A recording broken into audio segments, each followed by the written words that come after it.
Good morning, folks. Welcome. Triple Crown here, coming to you from Vancouver, British Columbia. It is Friday morning.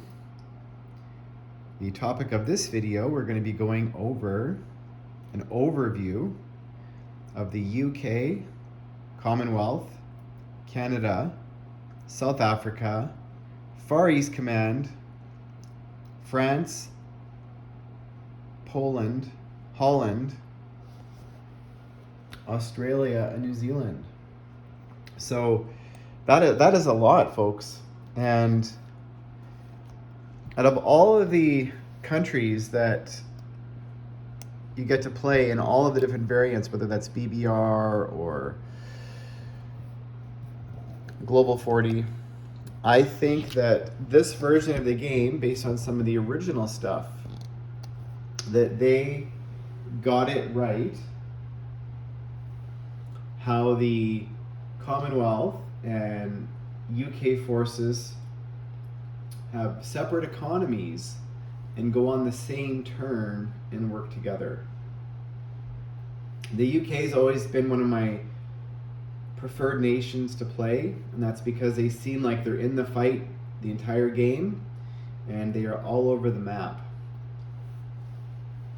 But I've always felt that some of these smaller nations, call them the minor nations, that played a role, like Canada or South Africa or even New Zealand, didn't really get much involvement. And some of that had to do with,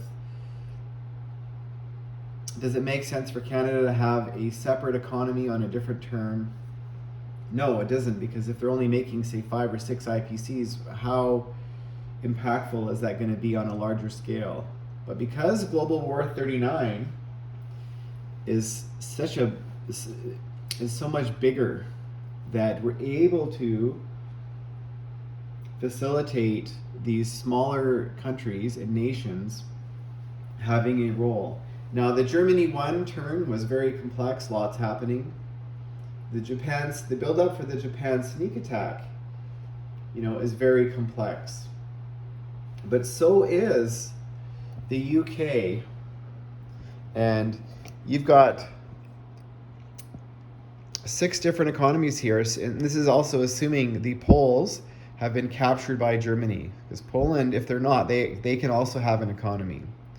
So you've got these are wonderful build plates from Historical Board Gaming, which helps you when you're doing your separate economies on the same turn, sort of coordinate what your plan of attack is. So it's kind of neat. Like, everybody's kind of here, all these nations are all working together on the same turn. So you have to figure out, if one nation has $10 or 10 IPP to spend, another one has, say, 20, how do you maximize that for what your objective is going to be?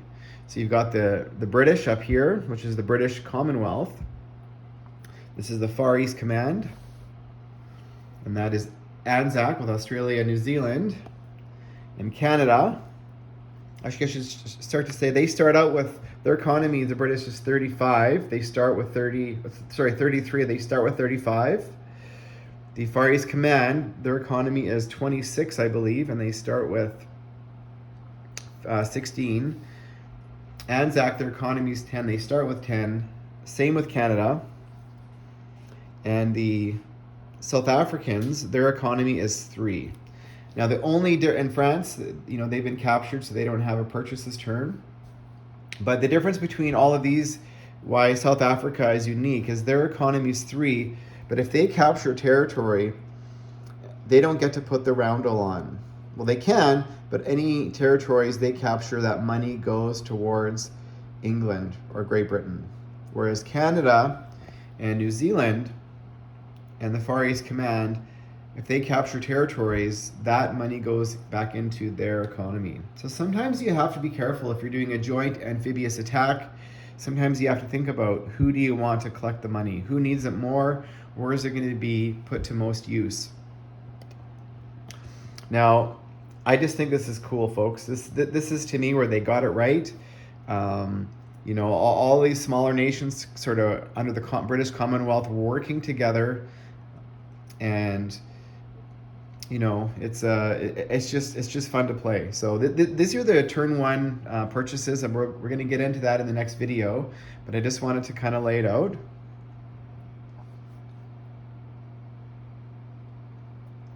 Now, one of the things in the original Global War 39 was the UK had the ability to produce units in the Commonwealth countries. For example, Britain can produce, units in this factory. Well, how does that happen?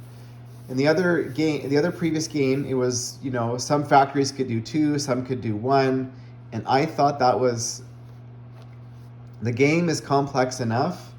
So when Hilltop and I were discussing this, we wanted to make things simpler.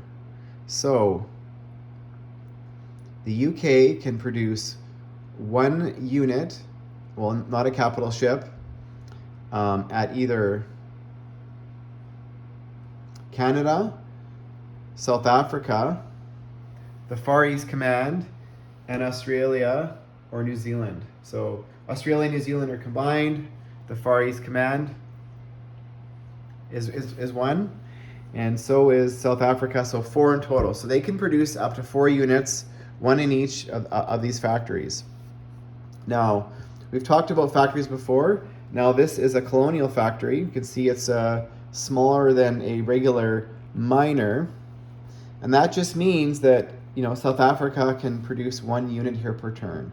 Now, if the UK, produces their one unit, this can actually produce 2.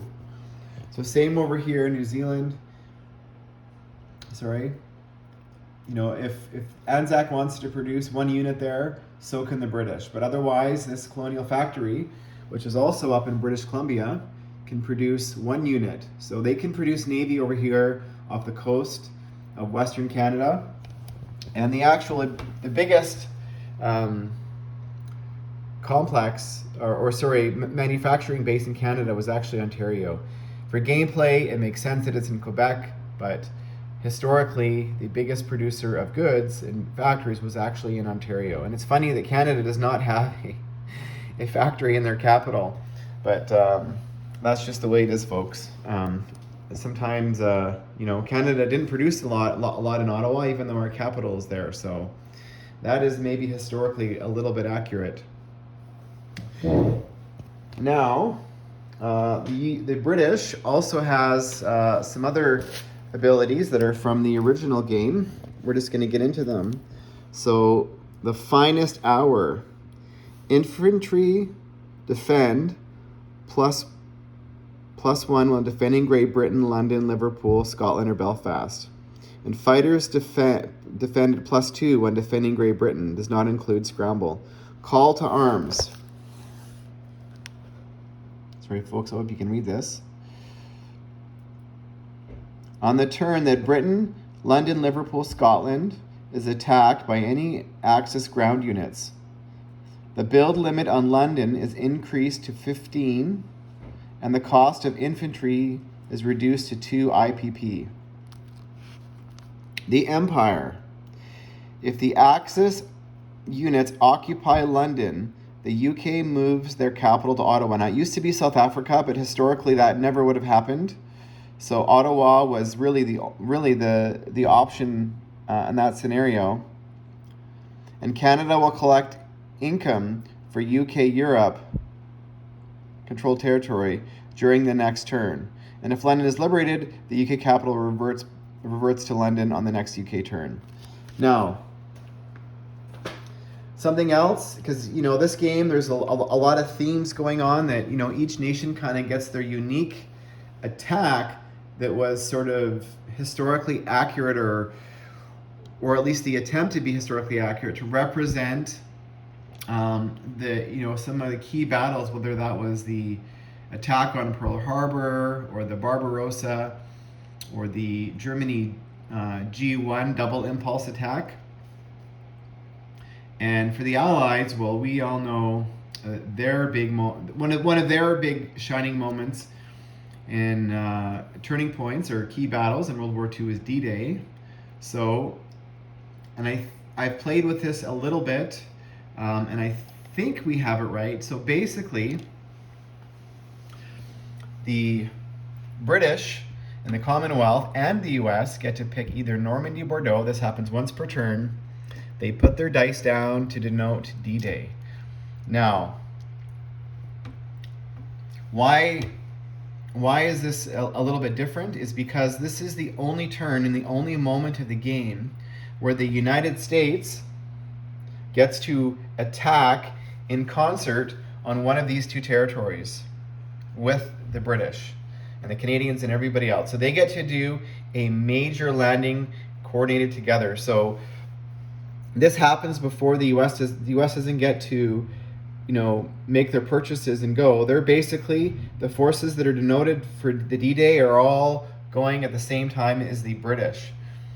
Okay, so they're going to be all landing here in one of these two territories. And if it is a success, meaning they're able to get ground units on the ground. Now, there is something else the British had been working on, which is called a Mulberry Harbor. And what that allowed the Allies to do was to unload units as if it was a major port, basically get men and materials on these beaches as fast as possible.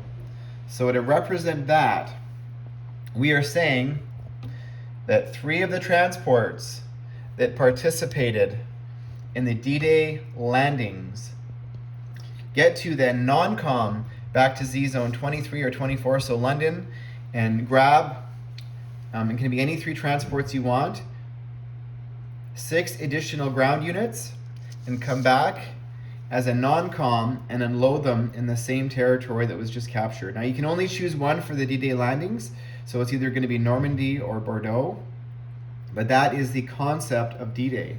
Now all of the American units that participated in concert with the British and the UK and the Commonwealth do not get to go on the following America turn. So if America wants to come down here and attack something or do something over here in the Pacific, that's going to happen on the next US turn. But whatever units took place in the D-Day landings do not get to then participate on the next US turn. Hope that makes sense. Now, if there's a comment you have or maybe another tweak, please comment there. This was tricky because historically D-Day, and this was a dice that was made by Doug. I absolutely love it. It represents the D-Day landing of the Americans, the British, and the Canadians. Well, how do you do that when America doesn't get to go the same time as the British? It doesn't make sense. I understand one can act as a can opener, but I wanted to get this as historically accurate as possible. And this right now, folks, is the best that out of the play testing and group we've discussed that we can come up with. So that is that. Some of the national objectives for the British and Canadians is no submarines in the Atlantic Ocean, which is historically is correct. Now there's a lot of convoy zones here. There's one down here off of South America. There's another. You can just see, folks. So if the Germans are dominating the Atlantic with their submarines, they're taking up to 2, 7, 10, 13, 18, 21, 23 IPP away from the Allies. So this battle for the Atlantic is critical. Another kind of a cool NO for Canada is that if Canada has, when US is at war, Canada gets another +3 NO. And this represents kind of the lend-lease in materials that was happening to Canada. Now Canada actually had 2 escort carriers in the Second World War, and those were actually lend-lease from the Americans. So rather than make things more complex, we're just going to give Canada a 3 NO bonus per turn. But that represents all of the goods and materials that the Americans were helping the Canadians out, sort of a lend-lease act that was signed between the British and the Canadians to sort of exchange of a lot of it was even tanks. So a lot of the Canadian stuff was actually American. We had Shermans, we had a lot of the American equipment. So kind of cool. An NO for the Anzac. Sorry, not Anzac, Far East Command. Sorry, I'm just grabbing the, and I haven't touched base on this, but I'm going to, now this is the setup chart currently. I've changed them. So Canada and South Africa are currently on the same setup chart now. You can kind of see. Now if you flip it over, I call this the setup chart backs. All the little special things you need to know about Canada. Their NOs, what happens when we're together, the South Africa stuff. Now, Anzac is actually with the Far East Command on the same setup chart, which is kind of, you know, it kind of makes sense a little bit. But in terms of, you know, their NOs,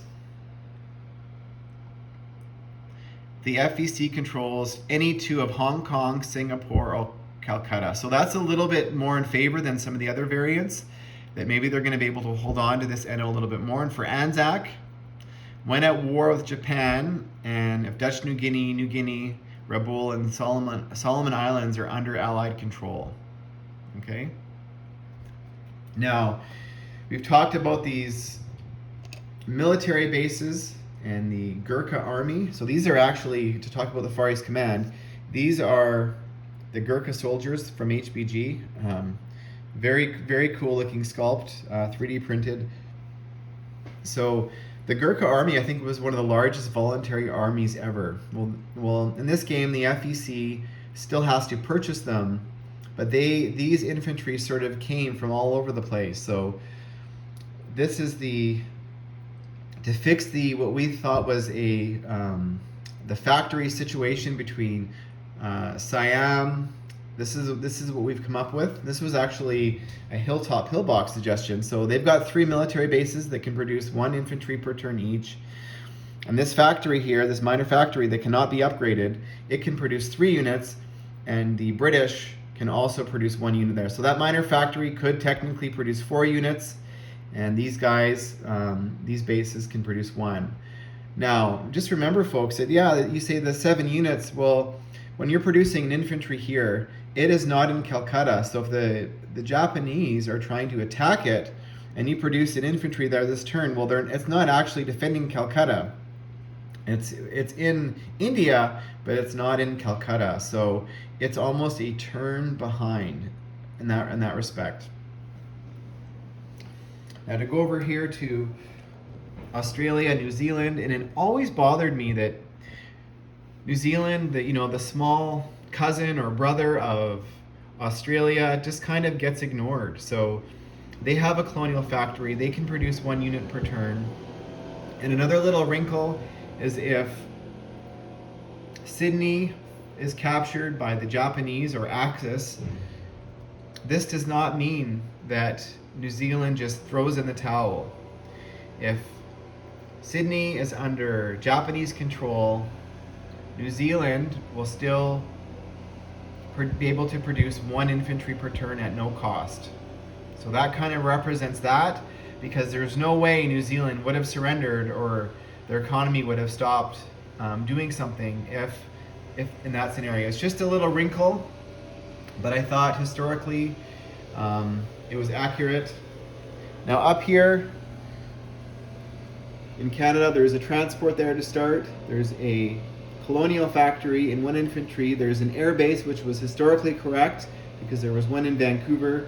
They did a lot of training for the British pilots, and there was also a naval base in Victoria, which was there since the start of the First World War, which actually produced ships.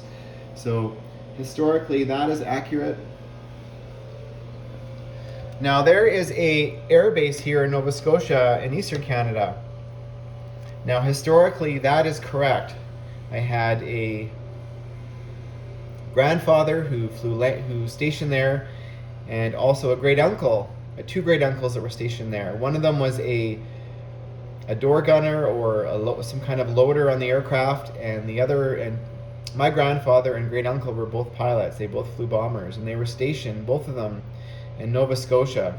And I actually had another grandfather who was stationed in Scotland.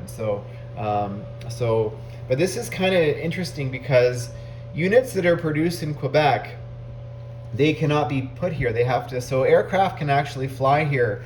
And historically, Canada and England, when they were trying to fight this whole Atlantic battle back and forth, the aircraft could not come out here and do patrols and come all the way back.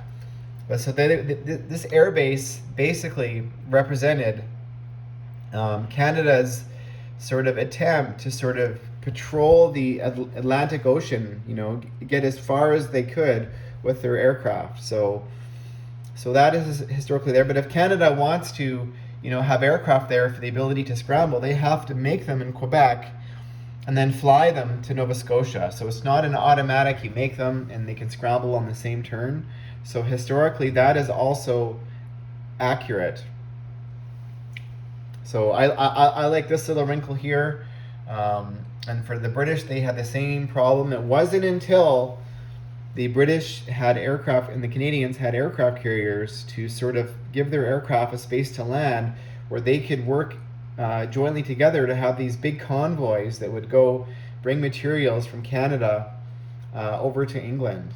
But it was the addition of the aircraft carriers that gave the aircraft, a space to land, because they could not do this all together without the help of the aircraft carrier. So that's a little wrinkle there. I know I'm kind of going on and on and on and on. But in closing, I'm going to get into the UK turn coming up very soon. But I just want to say, folks, editing this game has been something I've been working on and finalizing it for a long time. And sometimes when you're doing these things, when you're saying it out loud and physically going through the action of doing it, you find these little things. It doesn't quite sound right, but when you read it, it looked like it was perfectly fine. But when you're holding the camera here and you're saying it out loud, you find these little things that, hey, you did not notice when you read it. So sometimes, folks, if you're working on a project or a resume or a job interview, when you're put yourself in the scenario or videotape yourself and say it out loud, you might find something that you would not have noticed had you just read it on a piece of paper. So that's my tip for today, folks. Stay tuned for the next UK, Commonwealth, Canada, Anzac, Poland, France, New Zealand, Australia, South Africa, coming up soon. Thanks for watching, folks.